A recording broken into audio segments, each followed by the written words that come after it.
everybody to our Music by the Numbers concert. I'm super excited, and I don't know, I was thinking about this when I told the students that, you know, I've gotten into this thing of having themed concerts, and they're like, what's the theme? And I was like, math! Didn't go over so well. But I'm actually the son of a mathematician. My father was a mathematics professor and was like a researcher, and even at one point in his life solved a sort of important problem that he got to go present in Switzerland at a fancy place. So I kind of, like, when I grew up, we didn't have answering machines and we had to take messages, and our message paper was the back side of all of his, like, book proofs and things like that. And it was just stuff that I never understood, but as I got older, I learned to appreciate it, and I was always into music, and I wasn't very good at math, and he said, that's okay, you're good at music, which I was scratching my head at. But we've had, I think, a good time learning. These pieces are all influenced by math in one way or another, which you will hear. But first, you're looking at my amazing middle school orchestra, and I just we're going to do a quick little warm-up and let you know kind of what I've been working on with these guys. So what we've really been talking about with these pieces that you're going to hear is dynamics, which means what? Anybody? Come on, somebody. Don't be shy. Yes. Yeah, how loud or soft we play, dynamics, right? And then the other one is articulation, right? And that's basically, and like learning how to execute these things, but also in the music, how is it notated? There are accents, there are short notes, there are long notes, and there are all kinds of, there are codes, which if you get down to it, it's a lot like math. Music is an abstract language. So you're gonna hear these guys play a G major scale, very exciting, except we're gonna play it as softly as you've ever heard anybody play a G major scale. Here we go, you guys.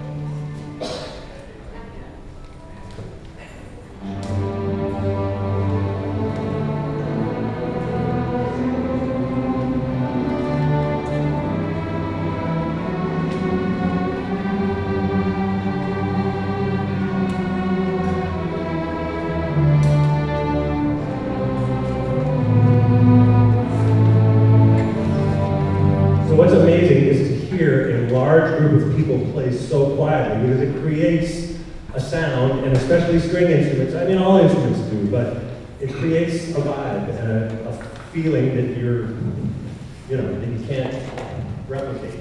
So now we're going to do it, and we're going to do a crescendo, which means what? Louder. We're going to get louder, and our top note is going to be the loudest, and then we're going to decrescendo, which is the opposite. We're going to get quiet. So start quiet.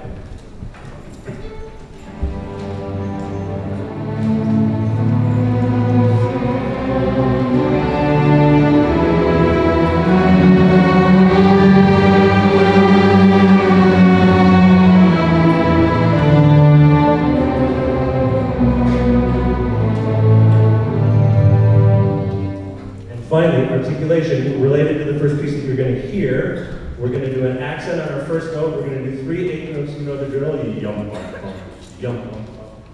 Accent the first one a ton, and I don't want to hear the next two notes. Ready?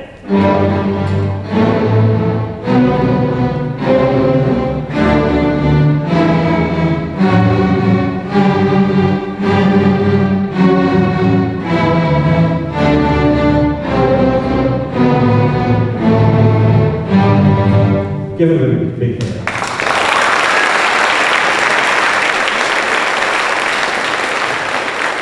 So this first piece was written by a Norwegian composer, and I can't pronounce his name that well.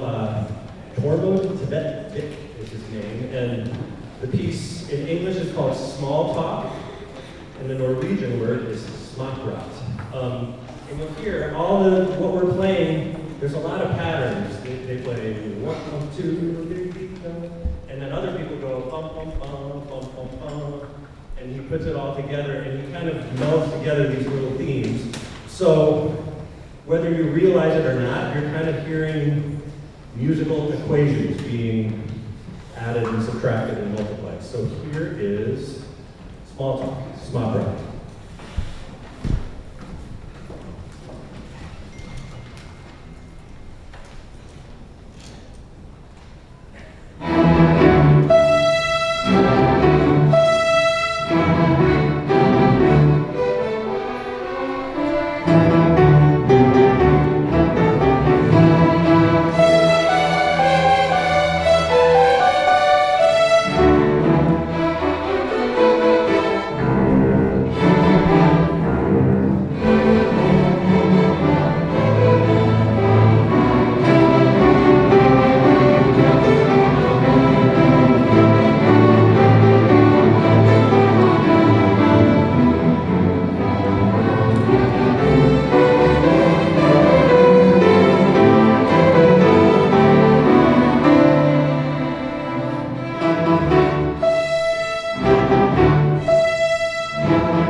Thank you. So the next thing you're going to hear is a piece called Mind Games. And it introduced a new concept for them, which was using first position, first finger is just one, but then they're using low one and they're sliding down. I know, something funny's happening here. So this piece, Mind Games, that in the way that this composer wrote it, it changes us from major to minor, which, if you know those terms, usually major equals happy and minor equals sad. And throughout the whole piece, they're sliding. So you don't really know if this is happy or sad, but what it is creepy. And we decided, we had a student who said, we have like the creepy aspect of it, and he said, we should all wear masks. And I kind of pulled, and everybody thought it was cool, so enjoy Mind Games.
more in our middle school section.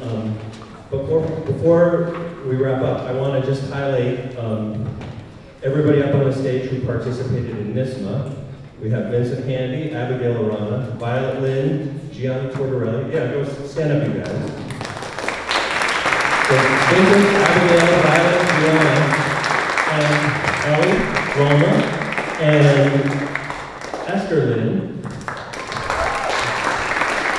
And not to brag on them, but Esther and Ellie both got perfect scores.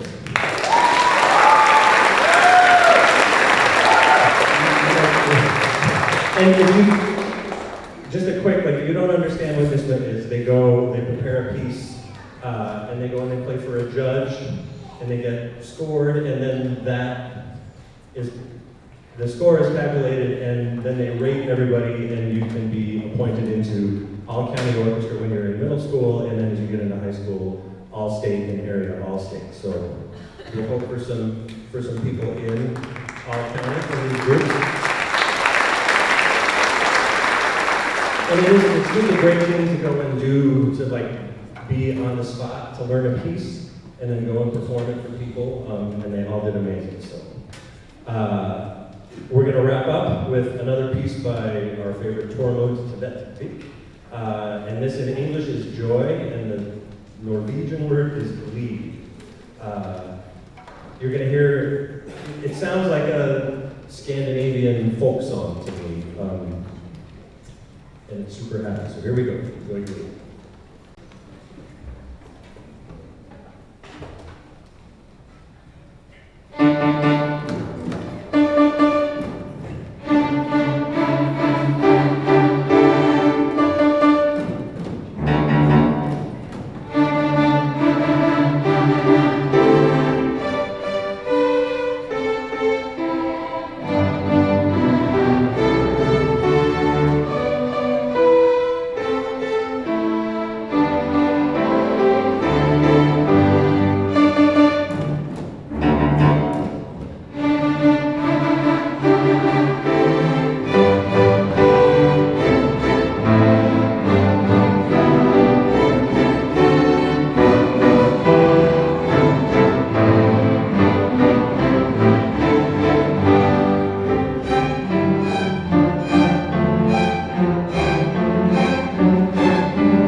Thank you, everybody. So middle schoolers, you may exit through the band room door. We're going to get set up for our Silent Sinfonietta. String drama, literally. So again, why don't I leave it? So you're looking at the Silent Sinfonietta, and a sinfonietta is a small symphony. And sometimes it can be with winds, or oftentimes it's just strings. Sometimes just called a string orchestra. But so you're looking at the most advanced players here in the Tuckahoe district. And I want to acknowledge all the NISMA participants. So guys, stand up when I call your names. Santiago Ortega Brown, Adriana Handy, James Sheldon, Nico Tortorella, and where is he? Mr. Perfect here, Josh Swenson got a perfect score. Okay, sit down. You guys are amazing. Also, you're looking at, there are performers from the production of Annie, but many orchestra members. And if you didn't hear, the Annie Orchestra received a Metro Award nomination, which is the Metro Award for Tonys for high schools in the area. And we got a Best Orchestra, which the Tonys don't have, and they should. And we also got Best Instrumentalist, Mr. Nico Tortorella.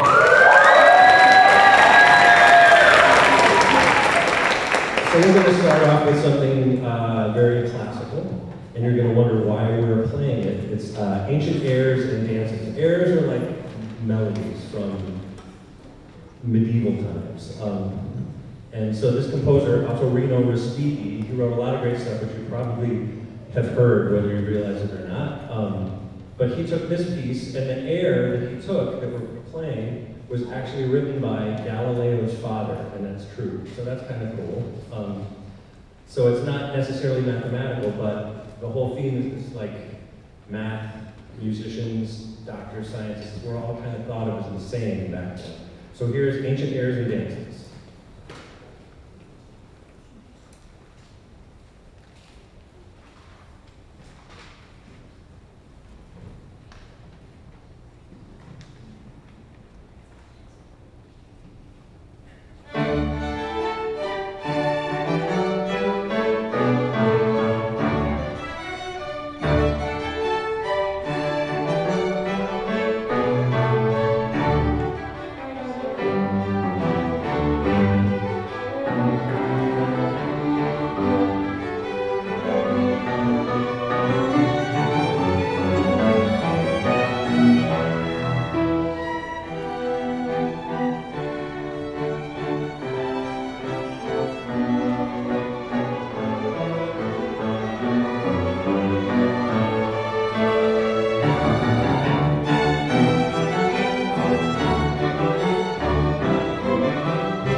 You all know what that one was, right?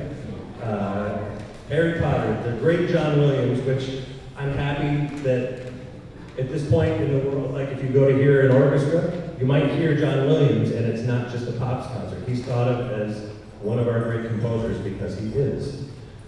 So speaking of film music, these guys are going to wrap up with a piece. It's sort of a bunch of music that was written for the film The Theory of Everything, which was about the great Stephen Hawking, which I have yet to see. But the music is by a classical composer who jumped over and wrote film music. His name is Johann Johansson. Sadly, he passed away not that long ago at a pretty young age, like in his 60s. He was a wonderful composer, and you will hear the style of this music is something, it's called minimalism, and they clearly picked him for this movie because you'll hear Nico leads us off with this very repetitive kind of rolling theme, and you know, I don't know, it sounds like numbers to me. So here is The Theory of Everything. Thank you.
rest of our high schoolers for our high school orchestra.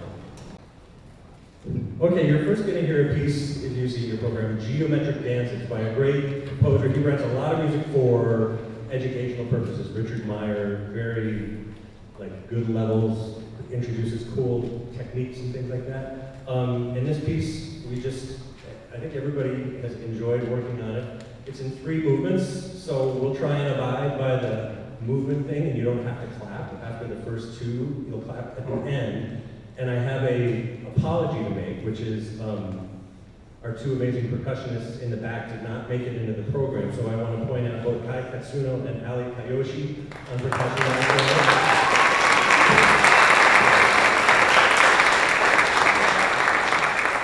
Just because they're not in the program doesn't mean I don't love it. And they'll be part of the triangle dance, and you will see why. So here is Richard Meyer's Geometric Dances.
Thank you so much. It's a great piece, right?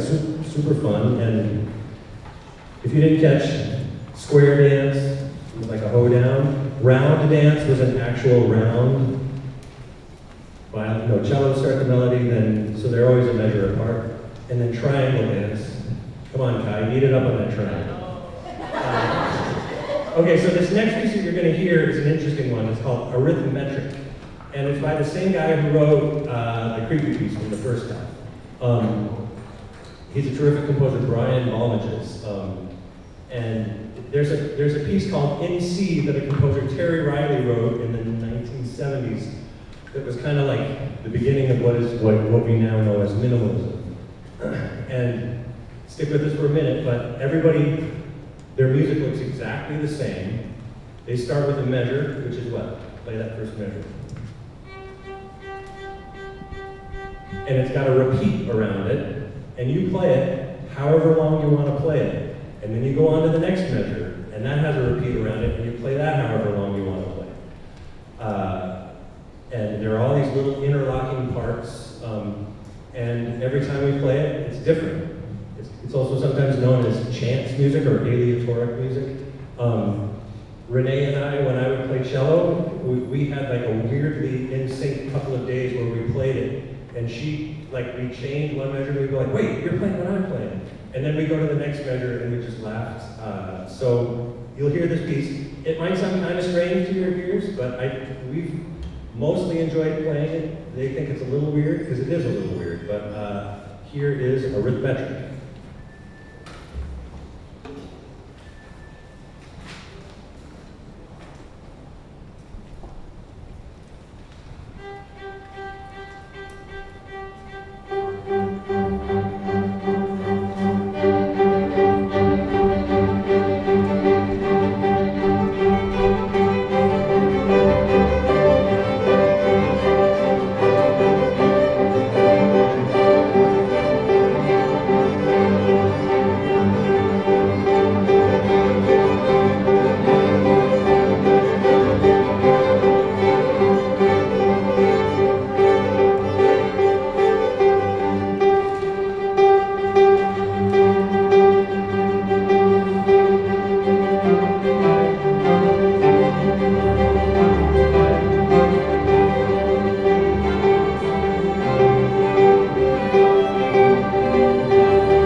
good to get out of your comfort zone and hear some, I don't know, if you heard that and you had no context, would you be like, weird? Or I don't know. I mean, that's part of why we do this stuff up here.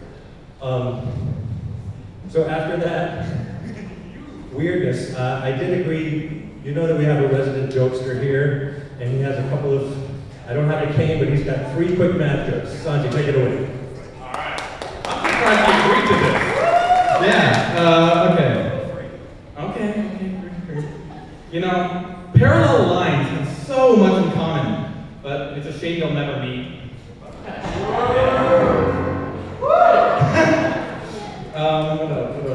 Why did the 2 fours skip lunch?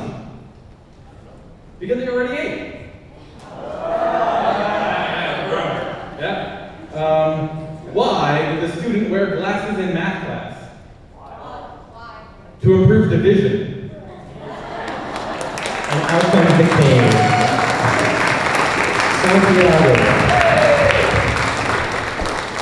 The first day he walked into my classroom, he told me a joke. That's a true story. Okay, so our next piece, Journey Forward, works nicely for me to take a moment and recognize our 4 graduating seniors. Ladies, would you please stand up? Anastasia Harris, Hannah Korn, Joanne Arana, and Renee Arana.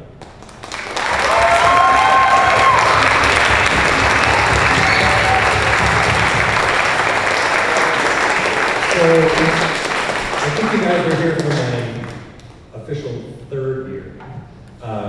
And they took part in something whether they wanted to or not. They did a newspaper's article that said, Broadway conductor tries teaching in Tuckahoe, was the headline I remember.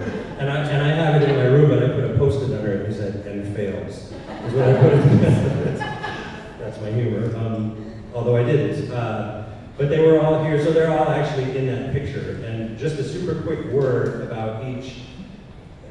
Anna is just like a bright light of sunshine every time she comes in. Look at her smile right now. She's just the loveliest you could ever imagine. And I can never get Hannah to stop talking. That's a joke. I keep trying, and she looks at me like this, and I think she doesn't mind it too much, but I'm not sure. But she is an incredible violinist and a great spirit to have had in the orchestra. Joanne is like the most creative person I know. Am I going to ask them to do this? She wants us all to just crack our knuckles at the same time. Seriously, we're all going to just, on the count of 3, ready? She makes me do things like this in class. Somebody's recording this. Here we go. Everybody ready? 1, 2. When does that ever happen? And when does anybody ever ask you to do that? I love it. All right. I don't know. Sorry. And finally, Renee is the one who never stops.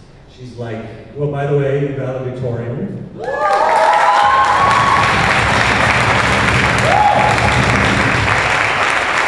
Amazing student, amazing musician, amazing actress, actor, just like helping tutor people, always just around, and you know, and I love all 4 of these ladies, and I'm going to miss them. So just let's give them a big round of applause.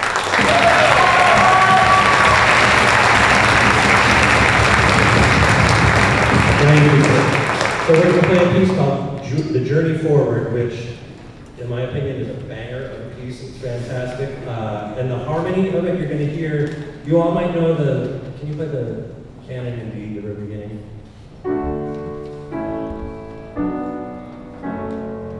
We all know that, right? What happens with that is the harmony never changes, right? It just keeps going and then things happen on top. Good, right? So this piece is the form is called a Passacaglia, and this is kind of why I picked it, is it's got this like this bass thing that happens throughout it, and then there's variations on top. So dedicated to my amazing 4 seniors here is The Journey Forward.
then I forgot it, so I'm going to be winging it. Mr. G already introduced me. I'm Renee. I'm not the only senior on stage. Woo! I'm not the only senior on stage. There's Joanne, Hannah, and Anna, and believe it or not, this is my second speech to Mr. G on stage. So I just wanted to say that we could sit here for an hour and we could not say enough about you. So it goes without being said that thank you is not going to be enough. So I wanted to focus on the bigger picture because Mr. D is a teacher who always focuses on the bigger picture. Thank you for the music, because music is the answer to a lot of our problems sometimes, and you have given that to a lot of children. Because we're not just a bunch of kids who are here to get our credit. I'm speaking for most of us, at least. But we're people who really understand and enjoy and appreciate music because of you. So, as a thank you, here's multiple pictures of your face. Turn around.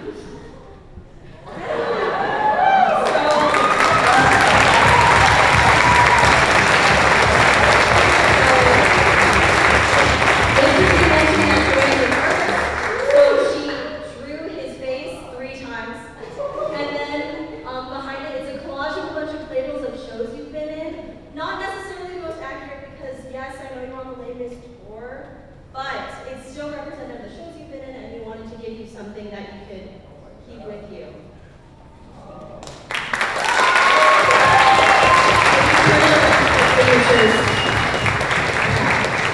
That's what we're hiding from you. You're really suspicious, sorry.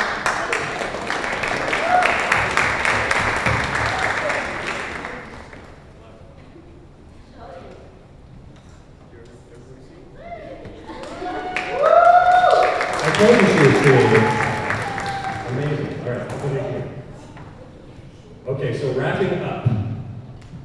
Before we close out the night, I want to thank all of the students, high school, middle school, everybody who's been up here for your hard work and your dedication. I got to thank our wonderful administration, Rodney, Scott, Andy, Dr. Goodman, Dr. Keogh, Kate Sweeney in special ed, and my music colleagues, Edie Reedy Fernandez and Charles Evans. And importantly, they're probably not in the room, but the folks who keep this place running are super cool custodians, Mike, Eric, Alon, and Matt.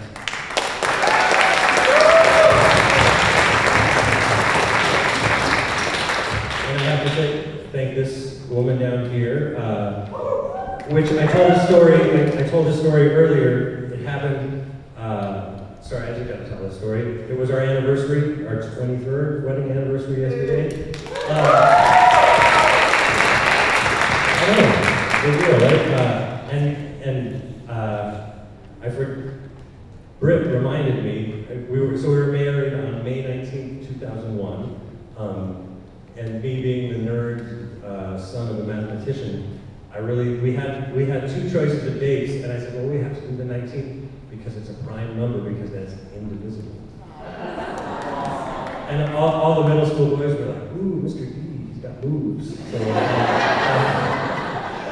Okay, so we're going to wrap up with a piece called Shadow Run. And again, you'll hear, this is not like any Beethoven or anything you've heard. It's kind of written in this minimalist style, and it's what I would call a Walmart version of Philip Glass, this amazing composer. But it's really good. We actually have loved playing it. So thank you all for being here, and maybe I will see you out front for a cupcake. Here is Shadow Run.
anybody who I haven't met.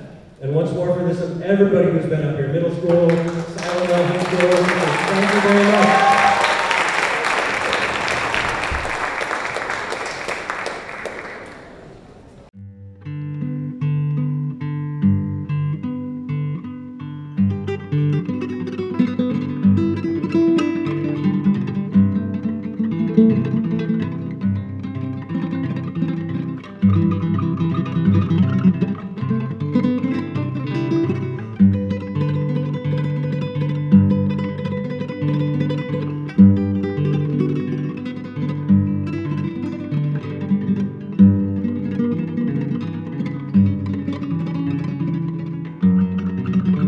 Thank you.